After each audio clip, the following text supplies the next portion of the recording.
Hi, it's time for another verb of the day. Today's verb is sponsor.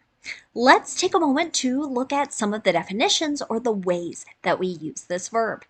The first way you are likely to hear sponsor used is to mean to provide funds for a project or activity.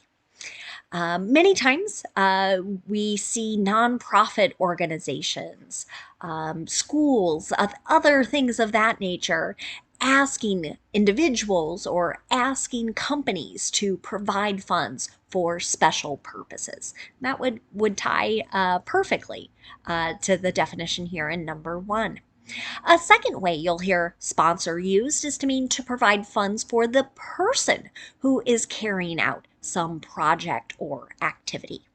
There are some people who take mission trips, so they will travel to a particular place to provide charity type work. They might be building infrastructure, helping with other problems, addressing some sort of need in a particular community. And we might hear this verb again used to talk about people who are providing funds for that activity.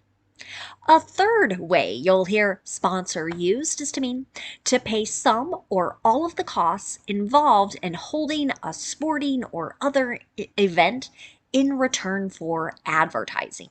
So this happens a great deal where companies, most frequently, but occasionally individuals, are going to provide funds in order to conduct certain large sporting events or other events as it may be. And in return for their support, they get advertising. You might see their name in big letters listed as the main sponsor, or sometimes we have like platinum level sponsors or gold level, silver level, bronze level, right? And so those are companies who have given sort of the most at the top level and slightly less and less down the different levels. A fourth way you'll hear the verb sponsor used is to mean to introduce and support a proposal in a legislative body. So if you follow legislation, be it in the United States or in other places, you're going to hear about lawmakers who are sponsoring different proposals, bills that may eventually become law. So they're going to introduce them, they're going to offer their support behind some type of proposal. A fifth way you might hear sponsor used is to mean to organize talks between people or between groups. You should know that the verb sponsor is a regular verb. To make the progressive form of this verb, all I need to do is add ing to form sponsoring. The past tense and participle forms of this verb can be made by adding ed. My base verb, sponsor, ends in a voiced R sound. This means that my past tense ending is just going to make a D sound. I'm not adding an extra syllable as I say it. So it should sound like this: sponsored, sponsored. Okay. Now, there aren't any phrasal verbs that we need to study in connection to this verb, so instead we can focus on practicing our verb of the day in a couple different verb tenses. Today we're going to talk about the simple past tense and the present progressive. Let's start with the simple past tense. We use this verb tense to note that a particular action is completed. And most of the time, we're noting that it has been completed at some known point in the past.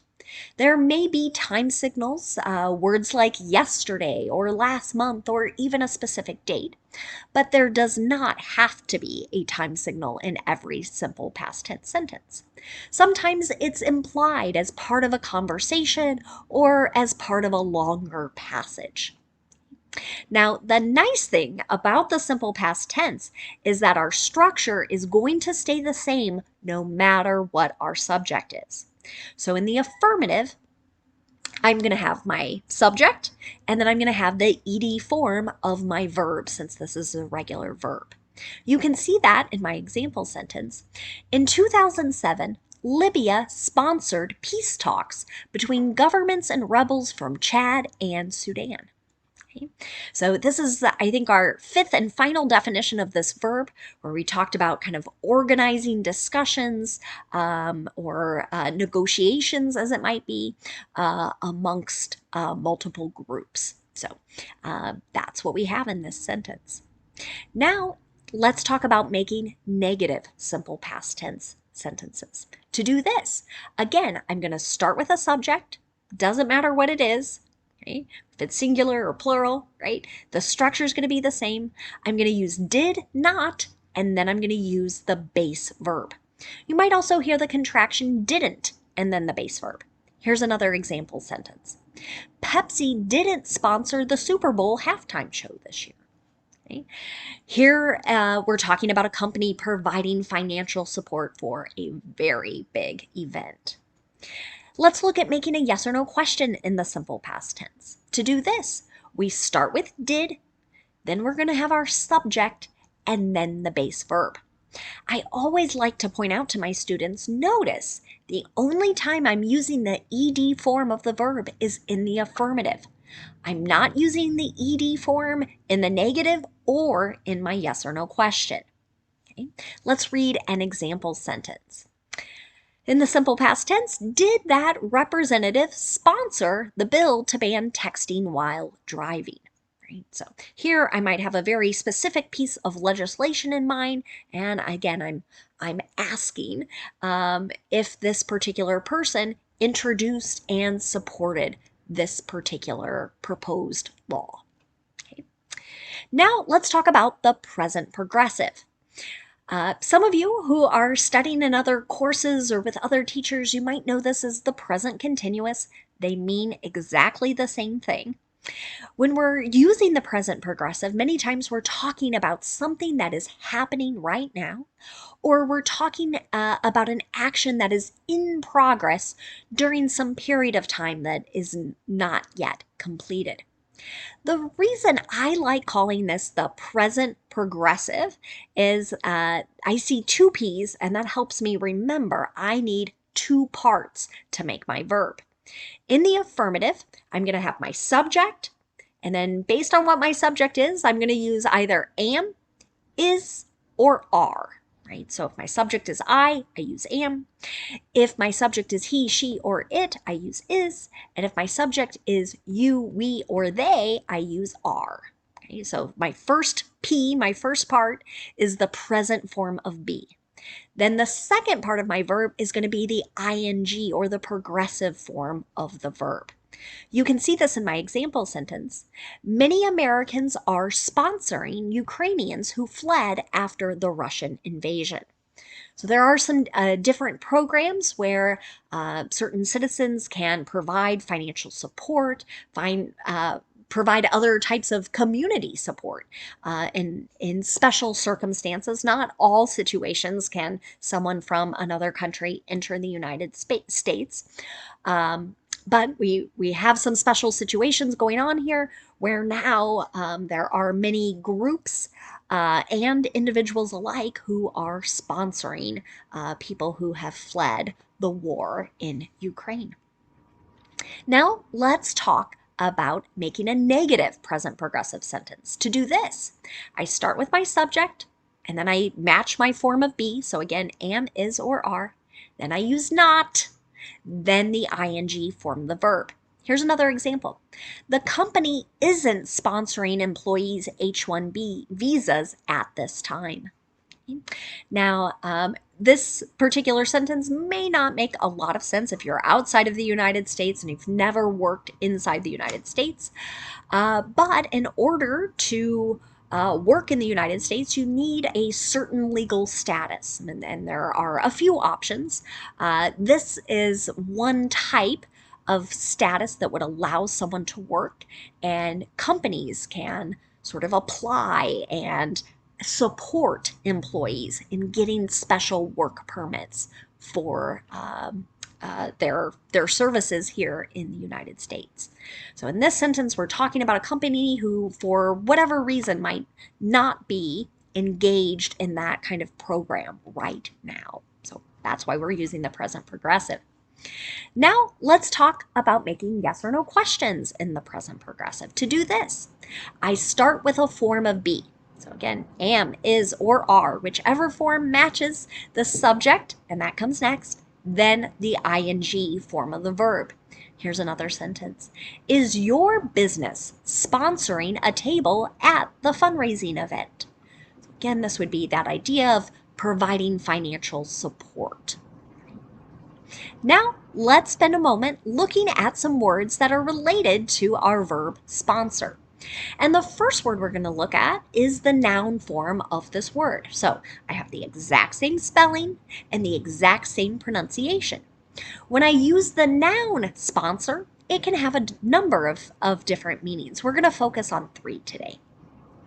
The first way the noun sponsor gets used is to refer to an individual or an organization that pays some or all of the costs involved in holding a sporting event or some other type of event in return for advertising. An example of this. The nonprofit recruited 20 sponsors for the fundraising event. Okay? So many organizations hold different things meant to provide funding that the nonprofit will use over the course of a year. Second way we can use the noun sponsor is to refer to a person who introduces and supports bills or proposed legislation. An example of this. Which senators are sponsors of this legislation? So I'm asking who is introduced and who is supporting this. Another slightly different way that you'll hear the noun sponsor used sometimes is in connection to religious ceremonies. So specifically, you might hear sponsor used in connection to being a godparent at a baptism, or some adult that presents a child for confirmation. So again, kind of part of joining a particular faith. An example of this might be, he asked his neighbor to serve as his confirmation sponsor. So here, many times we're talking about teens who are making a choice or making a decision to join a particular faith, and they're studying that and kind of learning about what that entails or what is involved in that process. Now, let's spend a moment looking at one more word. And then we're going to look at another noun. That noun is sponsorship. Okay. Now, this noun can also be used in a couple different ways. One would be to refer to the position of being a sponsor. So, an example of this. Honda is ending its sponsorship of a PGA golf tournament. Okay, so Professional Golfing Association. Here, they're going to end their position of providing funding for this particular sporting event. A second way you hear sponsor used is to refer more directly to the financial support that is received from an individual providing funding or providing money for something in particular. An example of that. The school is seeking a $20,000 sponsorship to establish a new computer lab. So here we have very specific financial support.